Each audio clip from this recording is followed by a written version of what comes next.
Ẹ̀yin èèyàn mi, ó ga ọ́.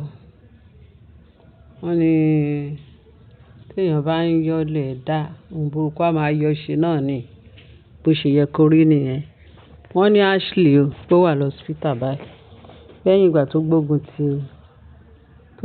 ti kí ló lóun jẹ́ Adétutù Princess Adétutù. Adétutù tọ̀hún yẹn ti ìyàwó kábíyèsí. Adétutù eléyìí ni ti princess. Wọ́n ní nígbà tó ń jọ sọ gbómi sí omi ètò wọ́n ṣàní ó kọlu Adétutù. Nígbà tó kọlu Adétutù tán ló bá láǹdì ara ẹ̀ sí hospital. Kí ló dé? Kí ló ṣẹlẹ̀ yẹ́ ẹ débẹ̀? Ló bá ní òun àti Adétutù ní o. Adétutù princess lòun lọ. Òun àti ẹjọ́ ní gbọ́nmi sí omi ètò rẹ̀ ayédè. Ló wá láǹdì ó sọ sí pé òun ò mọ bó ṣe rí o. Bí ẹ̀ ṣe wá ní ṣorí Adétutù yẹn nǹkan tí tọ́mọ òun ṣe fún á sọ fún òun. Nǹkan tó dẹ̀ rí inú ọbẹ̀ tó fi warú sọ́wọ́ á sọ fún òun. Bóyá agbára kìíní ló ń lò pé nínú máa mọ orú agbára tó ń lò. Ṣó fẹ́ pa ọmọ òun fún òun ni? Àbó fẹ́ ṣe gbá fún òun ni? Ìkòkò bàbá àṣàsùn ẹ mọ orú nǹkan bẹ́ẹ̀ yẹn. Wọ́n ní bó ṣe gbọ̀nà ààfin. Òun ń lọ gbógun, ń lọ ṣígun lọ́ba. Nǹkan tọ́mọ òun ṣe fún Adétutù. Kí Adétutù tètè tú ọmọ òun sílẹ̀. Rádà tí ó bá ṣe jẹ́. Wọ́n ní bó ṣe gbọ̀nà ọ̀dọ̀ ìyá onífá. Ó lọ sọ́dọ̀ ìyá onífá láàfin. Ìyá onífá o, mo dé o. Ìyá onífá ní kí ló ṣẹlẹ̀? Kí ló dé? Ó ní ìyá onífá lòun wá rí. Ìyá onífá ní sáà wò. Ó ní kó ràn òun lọ́wọ́. Ìyá onífá tó bá jẹ́ èyí tó wà ń kàwọ́ òun tó ń lè ṣe, wọ́n á ṣe fún ẹ̀. Ó ní ṣùgbọ́n tí ò bá sí ní kàwọ́ òun nìkan lòun ò ní rí ṣe. Torí kò sí ẹni tí wá sọ́dọ̀ òun tó wà bákan náà mọ̀.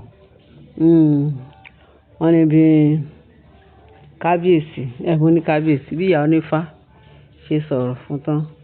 Bí ìyá yẹn ya Ashley ló bá ní nǹkan tó ṣẹlẹ̀ ní pé ìyá onífá o, ṣé rí ọmọ tó ń jẹ́ Adétutù, Princess Adétutù.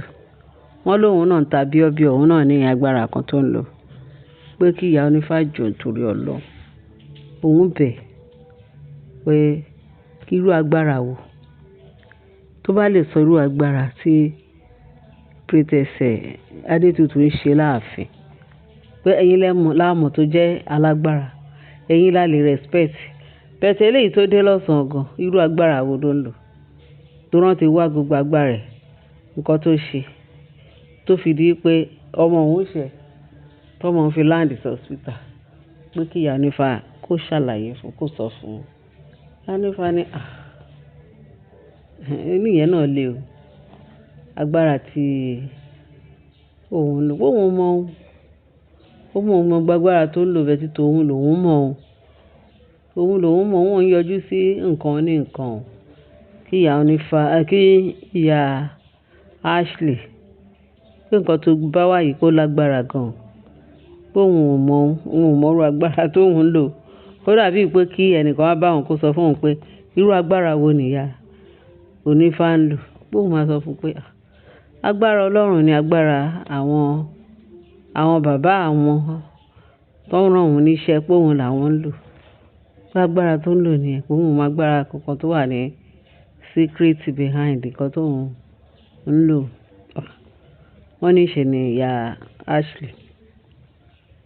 Ó ní ìyá onífá gbogbo nǹkan tó sọ pátá lòun gbọ́ lòun mọ̀.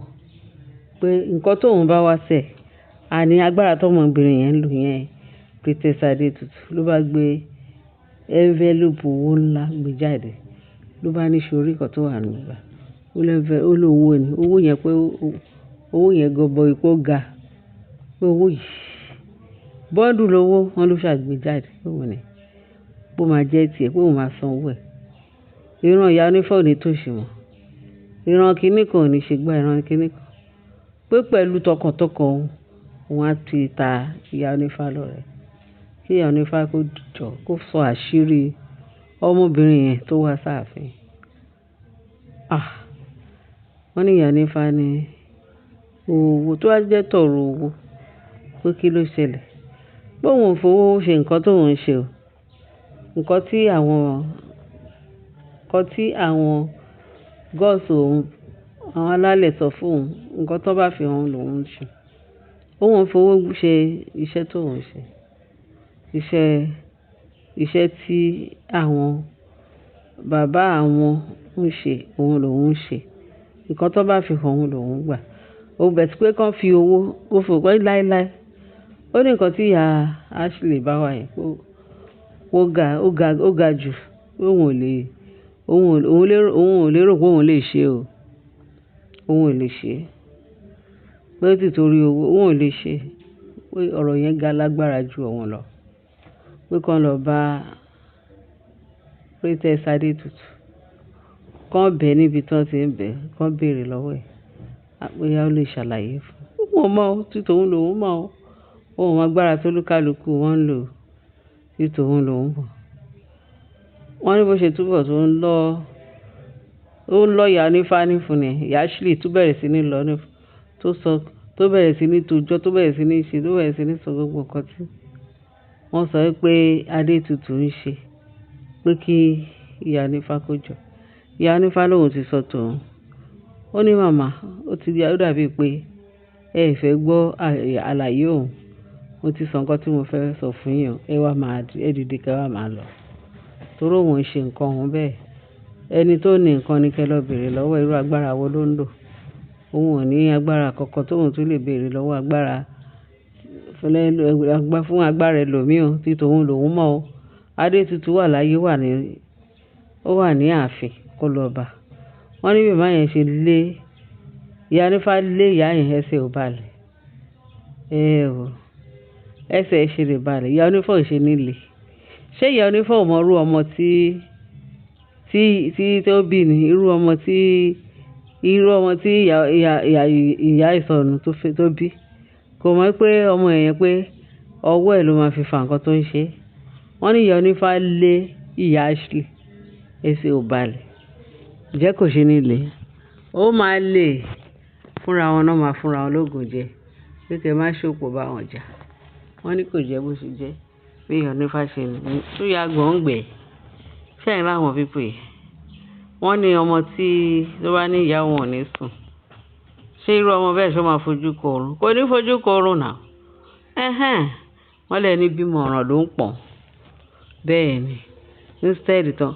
Abájọ tán fi sọ pé ọmọ yẹn ò ní home training. Ṣé ọmọ tó bá ní home training? Wọ́n ní ọmọ tó bá ní ìyá òun ò ní sùn, òun náà ò ní fojú kọ oorun. Ṣó tán àbótọ̀ ṣé ọ̀rá yà bọ̀ rẹ̀ yìí? Iṣẹ́ kó lọ sọ fọ́mọ ẹ̀ kó jáwọ́ nínú iṣẹ́ ẹbí, kó jáwọ́ pálapàla, kó jáwọ́ ìkà. Bẹ́ẹ̀ ni ìsinmi. Wọ́n ní tí ò bá sí ìdálẹ́bi nínú ọkàn wa pé ìsinmi ológo la ó ní. Ìwé mímọ́ ló sọ bẹ́ẹ̀. Ẹ jọ̀ọ́, ẹ jẹ́ ká ṣe dáadáa. Rere ló pé ìkà ò pé. Gbogbo repercussion ẹ̀ tó ń sọ fún wọn ó máa léyìn. Wọ́n wá ń wá nǹkan tí ò sọnù lọ́wọ́ wọn káàkiri. Ẹ̀yin èèyàn mi ó jèrè. Ẹ bá mi like, kẹ́ bá mi share, kẹ́ bá mi love, kẹ́ dẹ̀ bá mi subscribe. Tẹ́ ṣe ń bá mi ṣe eléyìí, Ọlọ́run á fún yín ní agbára àlàáfíà, agbára ìmọ̀, agbára oore ọ̀fẹ́, agbára láti máa ṣe rere. Lórúkọ Baba, lórúkọ Ọmọ, lórúkọ ti Ẹ̀mí Mímọ́. Àánú Ọlọ́run kò ní tán nínú ayé wa o. Ààbò Ọlọ́run á dájú lórí wa o. Lórúkọ Jésù. Ẹ ṣé gan ni. Ààbò Ọlọ́run á dájú lórí wa. Jésù Olúwa wa. Àmín. Ẹ ṣé gan. Ẹ ṣé tẹ́tí sí wa. Ẹ ṣé. Láyọ̀.